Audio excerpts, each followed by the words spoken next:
¿Qué tal a todos? Bienvenidos a Dimensión Rasgada. Estamos en un nuevo episodio y el día de hoy vamos a revisar un libro de cuentos del autor Denis Johnson. El libro se llama Hijo de Jesús. Empezando Navidad ya, Hijo de Jesús. Pronto. Cuéntanos, Chris, cuéntanos un poquito más sobre el autor, sobre quién es, cuál es su estilo. Bueno, Denis Johnson nació el 1 de julio de 1949 y fue un novelista, cuentista, poeta estadounidense. Entró a estudiar en la Universidad de Iowa literatura creativa con Raymond Carver, uno de mis escritores favoritos. A los 19 años publicó un libro de poemas, El hombre entre focas. Obtuvo una licenciatura en inglés y después de 3 libros de poemas y 4 novelas publica este popular libro que vamos a comentar ahora. Otros libros a destacar de este autor son las novelas Angels, recomendada por otro gran escritor que fue David Foster Wallace, y la aclamada Árbol de Humo. Dejó de beber alcohol Denis Johnson en 1978 y abandonó las drogas recreativas en 1983. Tiene un ensayo que es Biker for the Jesus y ahí Johnson escribió o se describió a sí mismo como un cristiano converso, pero del tipo aireado y sofisticado. Tiene que ver un poquito también con los cuentos que vamos a comentar esta parte de su vida. Y finalmente Denis Johnson murió el 24 de mayo de 2017 de cáncer de hígado. Era de esperarse. Claro. En su casa de The Sea Ridge, una comunidad en California, a la edad de 67 años. Y después de su muerte se publicó en el 2018 póstumamente un libro de cuentos que se llama El favor de la sirena, que fue su segundo libro de cuentos y el último proyecto en el que estaba. Y el libro de cuentos que vamos a hablar hoy día contiene 11 relatos o capítulos, como señala el escritor y traductor de esta edición en español, Rodrigo Fresán. Y este es un libro que se puede leer en clave de novela, pero lo particular está en la unidad del libro de cuentos que sostiene, cada uno con una autonomía necesaria para hacer un relato corto y alejarse de la identidad de la novela. Y eso sería. El día de hoy vamos a revisar 3 de esos cuentos del libro de Hijo de Jesús. El primero, Accidente durante el autostop. El siguiente, Urgencias. Y el último, que también es el que cierra el libro, Asilo Beverly. Así que vamos a empezar comentando Accidente durante el autostop. Cuento curioso porque es el más popular. No sé qué les pareció a ustedes, chicos. Yo recuerdo que cuando leí por primera vez, porque es el cuento que inicia con todo el libro, ¿no?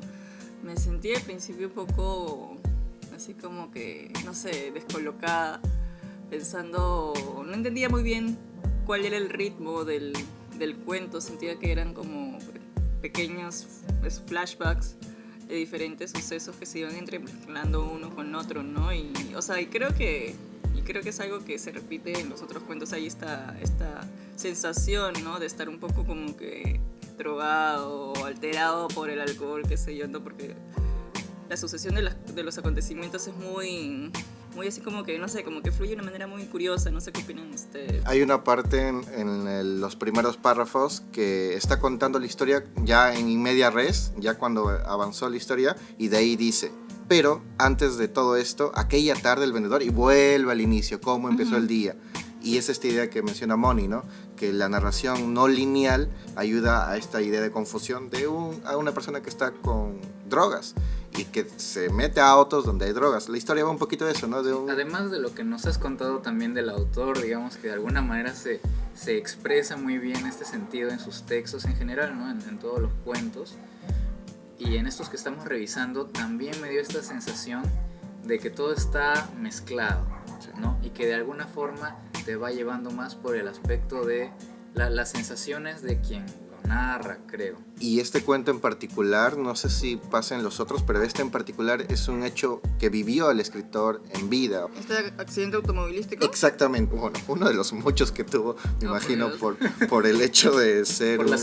Por las sustancias que lo llevó a su fatídico desenlace, pero él sí cuenta que este hecho lo vivió, así que lo que siempre decimos, y creo que ya lo hemos mencionado en el podcast o en los otros episodios, no es la historia que cuenta, sino es cómo cuentas esa historia. Es lo que decía Moni, ¿no? No es la historia. Bueno, les voy a contar del día que primero paré un auto, de ahí pasó el otro y sucedió un accidente. No, es cómo cuento la historia de forma media res, ¿no? Ahora, mira, yo sí te digo que me gusta que tenga todo este aspecto de la ruptura un poco del tiempo, ¿no? Lineal, continuo, que se sienta también este aspecto de un poco de pérdida o de desorientación, pero al mismo tiempo sentía que no sabía hacia dónde estaba yendo como lector. Hay una confusión en la lectura, ¿verdad? Que uno se da cuenta, sobre todo con esta parte que menciono, que regresa al inicio, pero después de unos párrafos te vuelve a nombrar a la pareja que estaba dentro del auto. Entonces, uno como lector dice, espérate, ¿de qué me perdí? Y hay que volver a releer. Aquí vendría una pregunta interesante. Siempre se nos menciona, o se menciona, que si un cuento te obliga a releer, no está bien escrito. No estoy de acuerdo, y abriendo un poquito la polémica, la conversa. Yo creo que esa necesidad de leer es porque al complejizar un tipo de narración, hace que el entendimiento porque está en primera persona. Sí, es en primera persona. Y cómo te muestra esto es la visión de alguien que está en drogas. Y el estilo tiene que ser así, desde la visión que alguien está en drogas. Cuando se quiere reflejar una visión particular de una persona en el mundo, normalmente se pone así. Me recuerdo yo mucho de William Faulkner, de esta persona que en El Ruido y la Furia, que tenía problemas mentales y ve todo distorsionado y su mente ve esta distorsión. Y nosotros la vemos a través de él. Lo mismo en este caso. Ya, ahora, en ese caso estamos hablando de un personaje puntual en un momento específico de la novela. Exactamente. Pero aquí estamos hablando de un cuento, o sea, de un producto, digamos, de una totalidad. Y es que ahí también viene otro detalle. ¿Qué es este libro? ¿Es un libro de cuentos? Yo lo siento que es un libro de cuentos, de forma natural. Pero si se dan cuenta, es el mismo personaje, que es Cabeza jodida. Cabeza jodida en inglés sería Froghead. Y ahí tendría, tal vez, y bueno, después hablaremos del traductor, pero yo tendría mi único reparo con Rodrigo Farzán, que es un escritor argentino muy bueno, que no tradujo como Froghead, sino como Cabeza jodida. Pero bueno, X. Tendría que haberse quedado como Fuckhead en cursiva. Sí, exactamente, porque le da la identidad, ¿no? Uh-huh. Pero a lo que voy con esto es, ¿realmente es un libro de cuentos como libro de cuentos o podemos seguir la línea de la historia? Y como hemos seleccionado, o como se ha seleccionado, el primer cuento que abre el libro, de ahí uno en medio más o menos que es Urgencia, y el último que cierra, y ya hablaremos del último cómo cierra, ¿hay como una historia o no lo ven así? O sea, yo sí considero que este es como un libro orgánico, como se le suele llamar, es decir, que son cuentos que pueden leerse de manera independiente, pero igual funcionan como conjunto. Y es que además la visión que dan del libro en conjunto, creo que refuerzan estas características que tienen los cuentos de manera independiente, ¿no? Este juego, creo que, o estas ganas, por así decirlo, de hasta cierto punto sabotear ciertas reglas como que de la narrativa más de manual, podría decirse, ¿no? Yo les quería consultar sobre la muerte. ¿Qué sienten? ¿Cómo trata la muerte? En especial en este cuento, que hay una idea de la muerte un poco alejada, como una idea de un nihilismo de no sentir, o de un absurdismo, de que la muerte va a llegar y no se puede hacer nada. El protagonista dice o señala que él podía ver lo que iba a suceder, él podía ver el accidente al inicio, pero no hace mucho por evitarlo, o no hace cosas para evitar eso, ¿no? Y hay una idea de la muerte como no un tema dramático de una familia que está muy feliz, con una niña y con un bebé también, pero no pone la muerte en un nivel dramático de sensiblería. Que yo creo que está adormecido. Ajá, por las drogas. Claro, el drogas, el alcohol, lo que sea, pero el quien cuenta estas historias o estos hechos, Fuckhead, está adormecido, por lo que este nihilismo que tú mencionas, digamos, se supedita un poco a este estado de inconsciente. De eso también mencionaba Chuck Palahniuk, que es el escritor de esta novela que es El Club de la Lucha, y de un cuentazo que a mí me encanta que se llama Tripas, es un cuento muy fuerte. Chuck Palahniuk admiraba mucho a Dennis Johnson y decía que a él le gustaba la idea de cómo lo dramático él podía elevarlo, pero sin una idea de emocionalidad fácil. Entonces yo entiendo eso en la escena, sobre todo del bebé. No sé si se recuerdan en el cuento que él carga al bebé y lo lleva como un camionero o una persona que está en un camión. Uh-huh. Pero el bebé simboliza la vida, porque lo que ha pasado en ese carro es que una pareja y también una niña, pero el bebé creo que simboliza la vida y él lo lleva en sus brazos. Y al final, cuando está en el hospital, él dice algo relacionado a la vida. No sé si se acuerdan que decía: me sentí tan feliz de estar vivo para poder oírla, los chillidos de una mujer que estaba gritando. Y dice, yo ya había buscado esa sensación por todas partes. Y tiene esta idea de entiende lo que es estar vivo y por qué está vivo. a diferencia de personas que sufren el accidente. A mí me gusta la descripción, que dice que todos los fierros, el carro estaba aplastado y le había aplastado todas las piernas. Es una escena muy fuerte. ¿Cómo ven el tema de la muerte reflejada, aparte de lo mencionado? ¿Cómo es el tema de la muerte acá? O sea, yo pienso que, así como lo mencionas, ¿no? Que la muerte no toma esa importancia, ¿no? De idea como mucho, o sea, como el común de las personas la considera, ¿no? Sobre todo porque es desconocida, sino como un hecho que sucede de manera inevitable en lo que es la vida.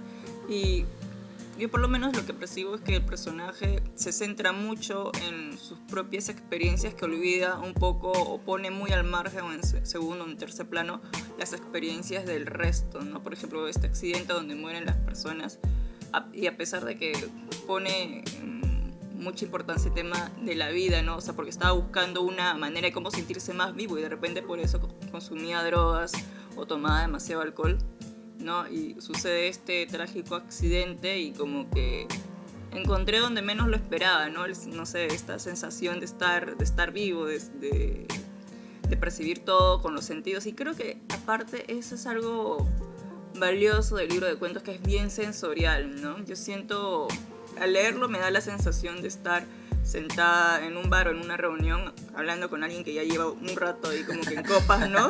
Y que me cuentan las cosas así de manera desordenada. Y por ejemplo este tema de que anticipaba cosas, pero lo tomo como de quien viene, ¿no? O sea, como que anticipaba que este accidente, yo como que algo así como que yo sabía que iba a suceder algo, ¿no?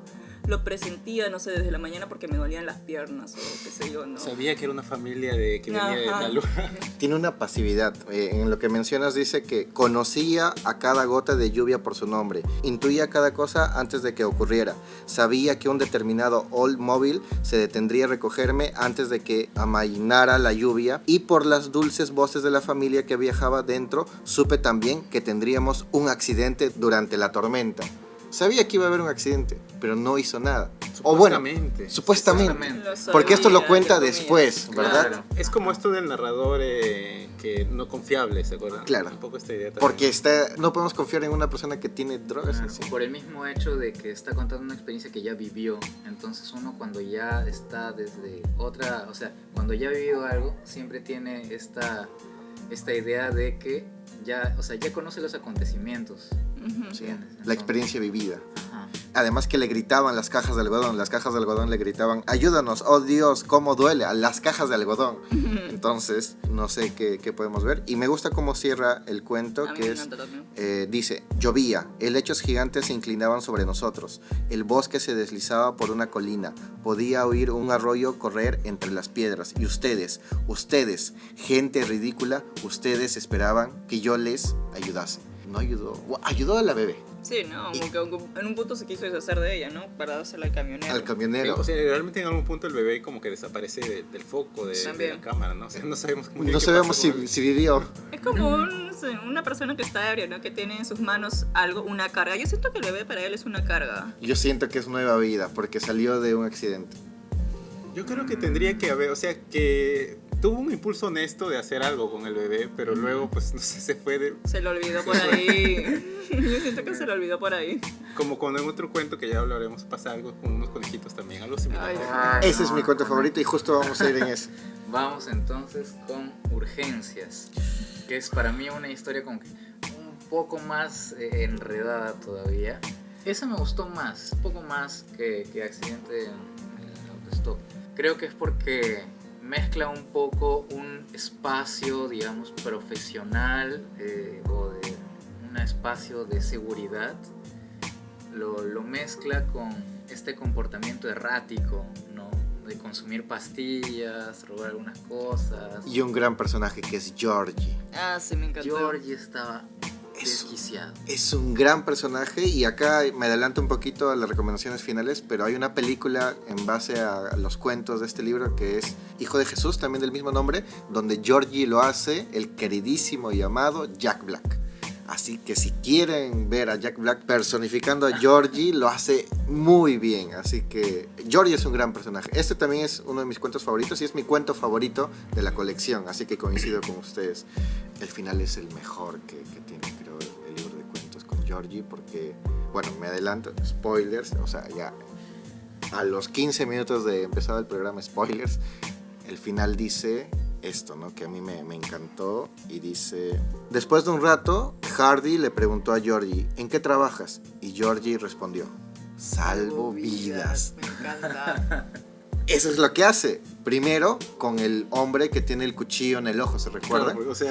o sea, porque Qué claro, parece- o sea, Extraño, muy bizarro. Un datito más, adelantándome a la película. En la película, el hombre que tiene el cuchillo en el ojo es el escritor Dennis Johnson. Hace un cameo Sí, es genial. lo máximo. Tienen que ver esa película, esa parte es muy buena. Pero bueno, Eric. no, simplemente como que quería darle un poco de contexto. Claro, aquí Cabeza Jodida tiene un trabajo como, digamos, en una... ¿Emergencista? ¿Es la palabra? O sea, no es exactamente... Que colabora en emergencias. digamos, colabora en emergencias, pero digamos, él sigue pues allí un poco adicto a las drogas, para ahí dice que se roba pastillas, y tiene El partner. en urgencias tiene este tal partner que es Giorgio, ¿no? O sea, que le hace el eco perfectamente, porque también es un poco, casi, o sea, tiene todas estas adicciones. Pero él va a un nivel más allá. Georgie está a un nivel más allá, siempre.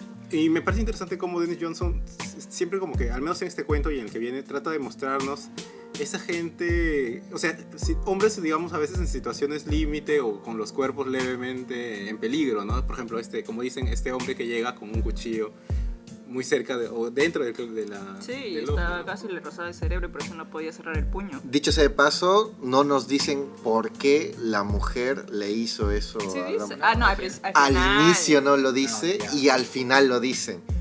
Pero, o sea, Lo dice él mismo, ¿no? Él le dice, sí. Dennis Johnson.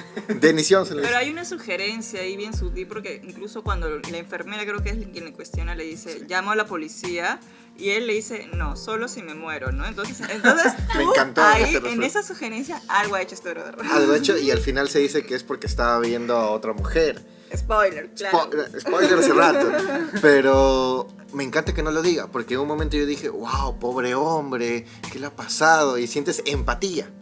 Y sientes, wow, tiene un cuchillo. Y después cuando dices que estaba viendo a otra mujer, se lo hubieses clavado en el otro ojo también para que no vea. Pero, o sea, esto al menos yo lo relaciono con lo que comentabas antes, Cristian, de esta idea de que Dennis Johnson hasta cierto punto trata de evitar ese melodrama, Lo que decía Chuck es Palahniuk. como que te muestra de frente a un hombre que tiene un cuchillo en el ojo y nadie le pregunta cómo llegó ese cuchillo, y de pronto estás simplemente viendo cómo la recepcionista llama a un médico y a otro médico y el otro no puede, y ese Para es- que al final sea el propio Yori, que quién sabe cómo simplemente Porque lo mandan a limpiar, ¿no? A preparar el área de una vez. Y Regresa con el cuchillo, ¿verdad? Ya lo hice. esa escena es emblemática, me encanta. Que es muy loca porque todo el mundo está reunido viendo posibilidades, empiezan a ver fichas o cosas del ojo y toda la vaina, y llega Georgie, tiene el cuchillo ensangrentado, ya lo hice. Y así se O lo sea, siento. no dice nada y todavía una enfermerita tienes como que las agujetas desamarradas. Creo que incluso le preguntaron, ¿y de dónde sacaste eso? O él mismo no sabe de dónde. Porque no sabían que le iba a hacer eso, porque él, ¿qué cosa, chicos? Salva vidas. Eso es lo que hace Georgie. Y al final, esta persona como que se menciona que le quería agradecer, ¿no? Pero... Ni siquiera sabía quién era. Exactamente, Me porque, acordaba. porque él no salva personas en específico, sino salva vidas en general. Y pasa esto, lo que tú mencionaste, Maguito, con los Conejitos. Los conejitos. Ellos dos salen, Georgie quería ir a la iglesia, creo. Georgie quería ir a la iglesia, Se pierden, terminan en un festival de Sí. un condado. pero en el camino atropellan a A una coneja. una coneja que estaba con conejitos. Sí, y sacan a los conejitos, fetos o cosas así. Porque la idea es de que Georgie había ido a terminar de matar al Querían conejo. comérselo. Sí, creo. sí, le Sí, decía. querían comerse Sí, el sí, lo conejo. menciona. Entonces, yo pensaba que se los quería comer, porque Ajá. ¿qué van a hacer? Pero no, quería salvar a los conejitos que estaban ahí en en su mano, creo, ¿no? Lo guarda en su... Sí. En su camisa, dentro de su camisa, algo así. Pero ¿qué pasa con los conejitos, chicos? Después? Fuckhead, los fuck. Los fuckhead a los conejitos, los aplasta. Y cuando le cuenta esto a Georgie, hay un tema de... Georgie se molesta mucho y le dice, por eso te llaman fuckhead, ¿no? Porque jodes todo, Sí, le porque dice, malogras todo. Todo lo que tocas se convierte en mierda. Es una gran escena, gran parte de eso. Y al final del cuento nos señalan también por qué Georgie salva vidas, porque... Se encuentra con Hardy, que es conocido de ambos. Jordi no lo recuerda, pero Hardy el protagonista se da cuenta de que tiene el pelo corto y le pregunta qué pasó, qué le han hecho a tu pelo, ¿no? Y Hardy dice, me da un poco de vergüenza decirlo, pero al final le sacan la información de que lo habían reclutado en el ejército, pero él había desertado y lo que quería era llegar a Canadá. Fugarse, porque hay una consecuencia a los desertores, y lo que le dice Georgie es buenísimo, ¿no? Porque él le dice, no te preocupes, dijo Georgie, te llevaremos allí. ¿Cómo? Pregunta, como si fuese fácil llegar a Canadá. Y él dice, de algún modo, creo que conozco a alguien, no te preocupes, ya vas de camino a Canadá. Eso es lo que más como me llamó la atención del cuento, sobre todo en específico del personaje de Georgie, porque tiene esto de que claro, ¿no? Uno cree que tiene que seguir su recorrido bajo ciertos parámetros, pero no, él donde ve algo, no, salvar una vida, se va hacia eso, ¿no? Entonces tú dices, este personaje no tiene donde realmente, no tiene un punto conclusivo, ¿no? En tanto aparezca esta misión que él de alguna manera tiene, ¿no? Y además desinteresadamente, porque ni siquiera se acordaba de que era su amigo. De él y del hombre del ojo Ajá. también. Y de los conejitos que salvó, que uno pensaría que es un animal y también los salva. Bueno, los quería salvar. Sí. Tuvo la intención. Quería comprarles leche. Y volverlos tan grande como un gorila. Es un gran símil, es un gran símil. Es un personaje hermoso, yo. O sea, igual en esta manera en que Dennis Johnson nos muestra esta juventud un poco perdida, yo lo relaciono con cómo, digamos, se estaba mostrando en la literatura norteamericana la juventud de esta supuesta contracultura, ¿no? O sea, me parece que ya en la literatura de Dennis Johnson ya no hay este afán incluso alegre que puede encontrarse en Kerouac, por ejemplo, ¿no? Donde, digamos, llegar a México como un lugar para... O sea, donde hay una intención de hacer cosas y de descubrir y de saber más de la América profunda, si quieres, ¿no? Pero acá es gente ya como que más nihilista, que va porque la carretera es el destino, ¿no? Es como el rumbo Es de libre. Claro, ¿no? Pero también sabes que esa generación ya no sabes muy bien si confiar en ella, ¿no? O sea, uno se pregunta, cuando ellos sean adultos, o bueno, ya lo son de repente, ¿no? Pero como que hasta dónde está yendo la sociedad norteamericana con personajes como Fothead o Georgie, ¿no? Y esto pertenece a una corriente que la idea marquetera del libro creó, al igual que el boom latinoamericano, que es el realismo sucio, ¿no? Con Raymond Carver, con Richard Ford, y también incluyen a Dennis Johnson. Yo me quedo con un fragmento que cuando salvan a los conejitos se los da a Fothead y le dice esto que a mí me pareció hermoso porque lo vi. Y cuando un escritor te hace ver cosas en una sola oración, a mí me encanta. Dice, no quiero comerme esas cosas, le dije. Cógelos. Yo tengo que conducir, cógelos. Me dijo tirándolos sobre mis piernas y después entrando por su lado. Y aquí viene la oración, dice. Comenzó a conducir más y más rápido con una mirada orgullosa en su rostro. Estaba orgulloso de salvar conejitos. Entonces me pareció una idea muy entrañable de un personaje que no tiene una visión, o que no tendría que tener una visión humana. Acá señalo un segundo punto para entrar al tercer cuento, que es la idea de que en el primer cuento es Fothead contando la historia de otras personas, de la familia, del vendedor, de las personas que están ahí o cuando está ahí. Y en este cuento también nos cuenta la historia de Georgie, pero nunca nos está contando su historia.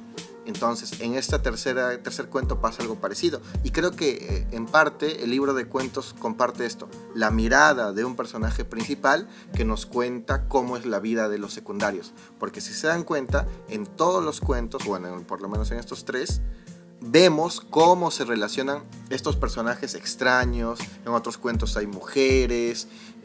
Es muy interesante que no se centra en lo que el personaje principal siente o piensa, sino es el reflejo de los secundarios con quienes interactúa, es cómo se refleja la sociedad. Pero bueno, ¿cuál es el tercer cuento, Maguito? Y el tercero y el último del que vamos a conversar el día de hoy es Asilo Beverly. Este cuento a mí me encanta porque tiene una idea de cierre de cuento o de libro, como mencionaba Eric también creo, como idea total de cuento, porque siento que hay un aprendizaje. Hay cierto como aire de que se ha superado algo, o que se está superando algo. Porque nunca se supera realmente las cosas, ¿no? Y eso me gusta, que no tiene esta idea, como mencionaba Chuck Palahniuk, no tiene esta idea de dramatismo por sí, sino voy a intentar superar mi adicción a las drogas, voy a intentar hacer eso. Claro, que es lo que realmente pasa también, ¿no? Uno cae e intenta de nuevo resolverlo, pero la manera en que le está planteado hacia el final es como con este aire de, bueno, vamos a ver qué pasa, ¿no? Creo que está yendo bien.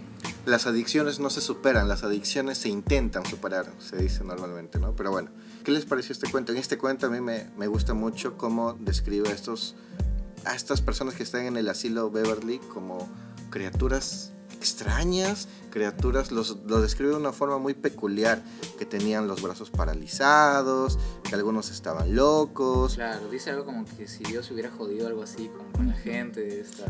Sí, dice, hacían que Dios pareciera un maniático sin sentido, ¿no?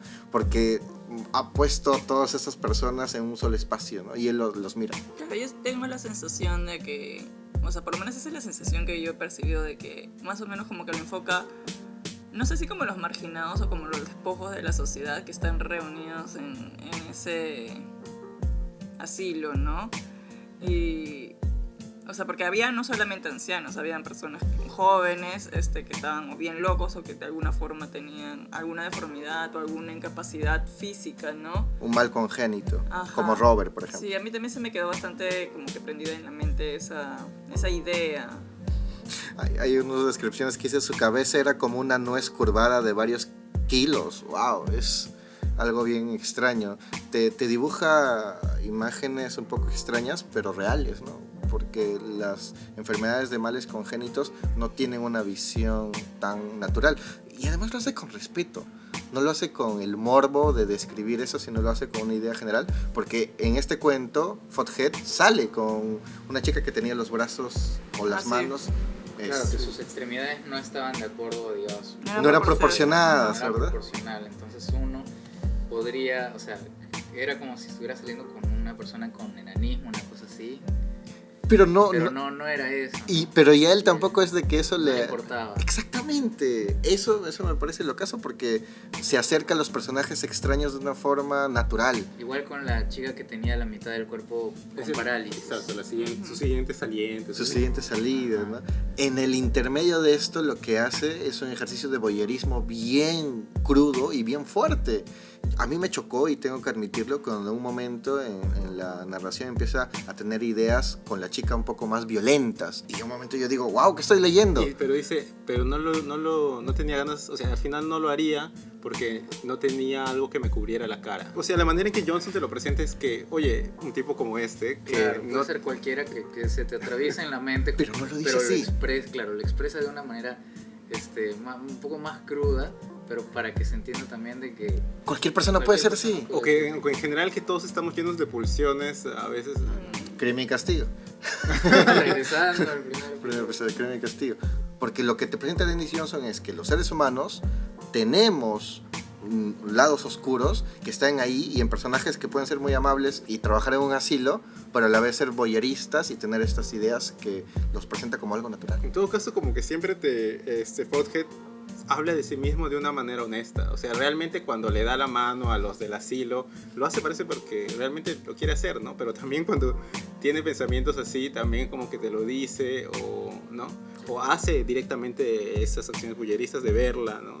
Con su esposo, que hay una tensión entre el esposo que llega, ¿verdad? Y que... Claro, tal vez la intencionalidad es demostrar esos matices, ¿no? Que nos compone como personas, solamente que de una manera bastante cruda, ¿no? O sea, me parece incluso como que un acto de desvergüenza, ¿no? Como, mira, este soy yo, mi auténtico, yo te lo muestro tal y como soy, y bueno, creo que las jugaciones están de más, ¿no? Y puedes sentir empatía por un tipo como este. Sí.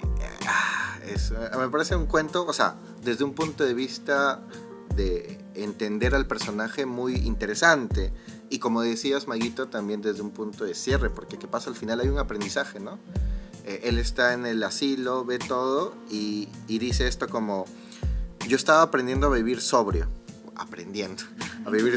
Y de hecho a menudo estaba desconcertado, especialmente a causa de una de las medicinas que estaba tomando.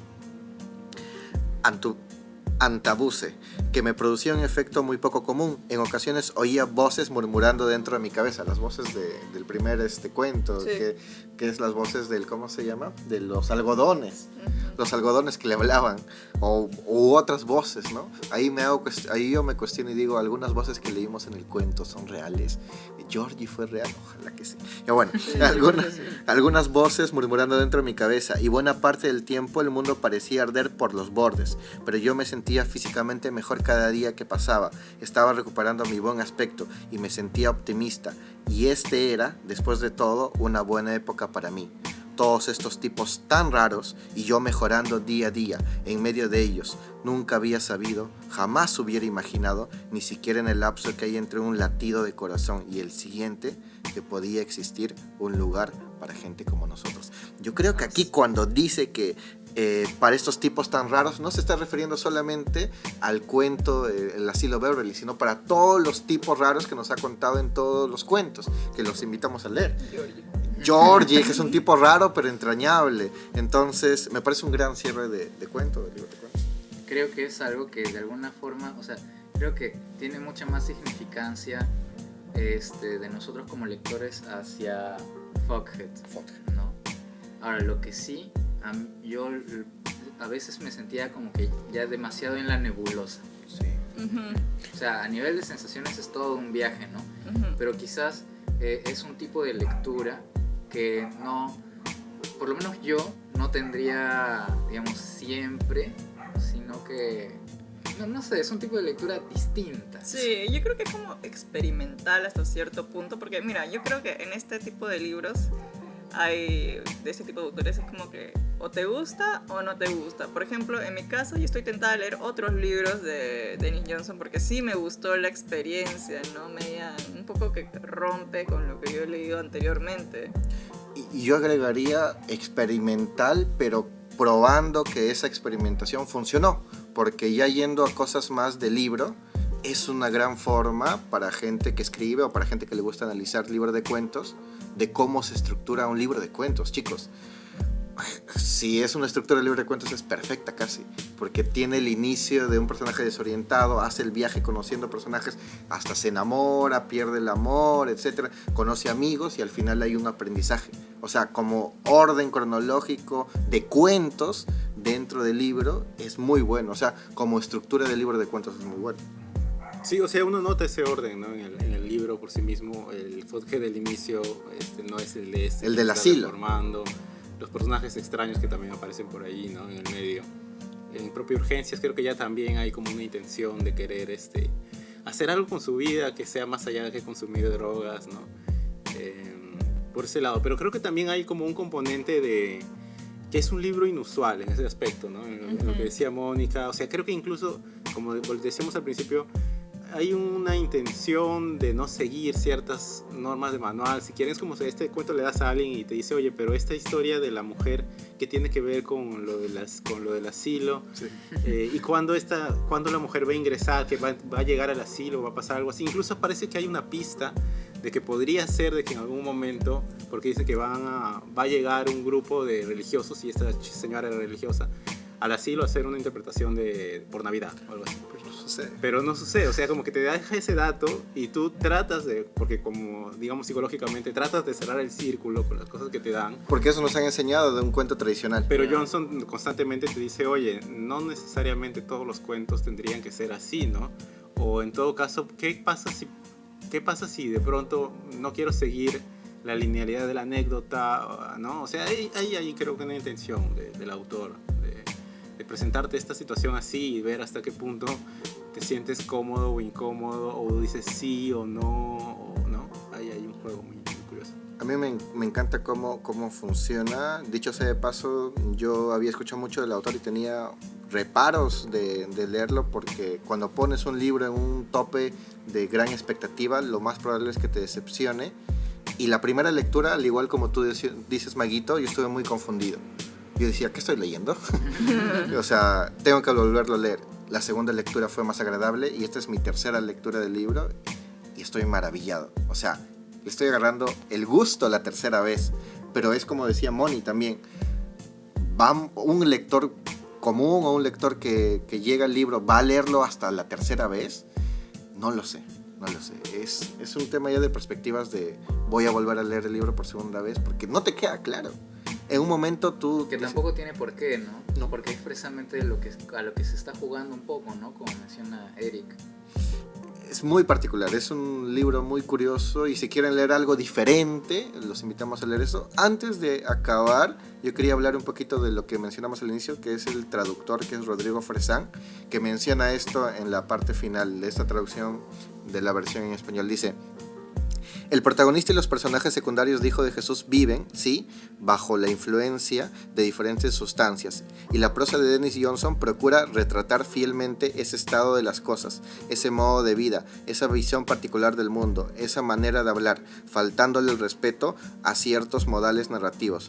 De ahí que el autor incurra a menudo en súbitos cambios de temperatura y tiempo verbal, en la sobredosis de varias repeticiones de una misma palabra dentro de una misma oración, en contradicciones y amnesias en cuanto a tiempos y lugares y distancias, en una sintaxis a menudo espasmódica.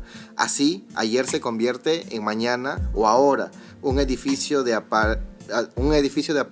apartamentos se transforma en una casa o en un hospital, y lo cercano queda cada vez más lejos. Es una locura. O sea...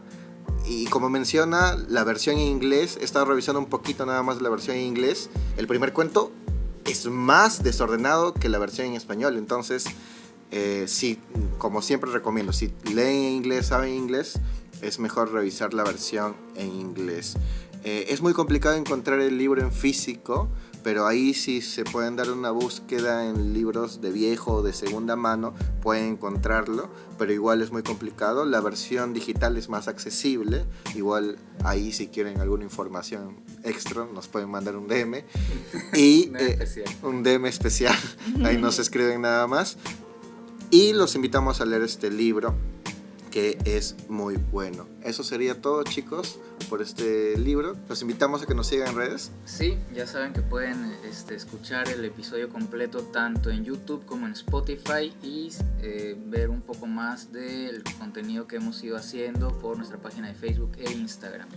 Venimos el próximo episodio con el último modo navideño oficial. Vamos a estar con nuestros gorritos de Navidad. Aunque no nos vayan a ver. Aunque no nos vayan a ver, ya. ¿Quién sabe? Tal vez nos vean una fotito. Y venimos con el último episodio de la temporada. ¿Y con qué libro vamos a venir, Maguito? Canción de Navidad. De Charles Dickens. Vamos a tener clásico. al poderoso Charles Dickens en una versión familiar, en una versión para toda la familia, y espero que nos escuchen ahí. Con intercambio de regalos. Con todo ahí. Por favor, nada de ser Scrooge en el próximo episodio, nada de ser el malvado, pero con eso venimos. Eso sería todo, chicos. Eso sería todo por el episodio de hoy. Muchas gracias por escucharnos y nos vemos en la siguiente. Chao. Transmisión finalizada. Drogas. Drogas duras. Ya no puras. más drogas. Yo empecé el primer episodio hablando de drogas y no quiero drogas.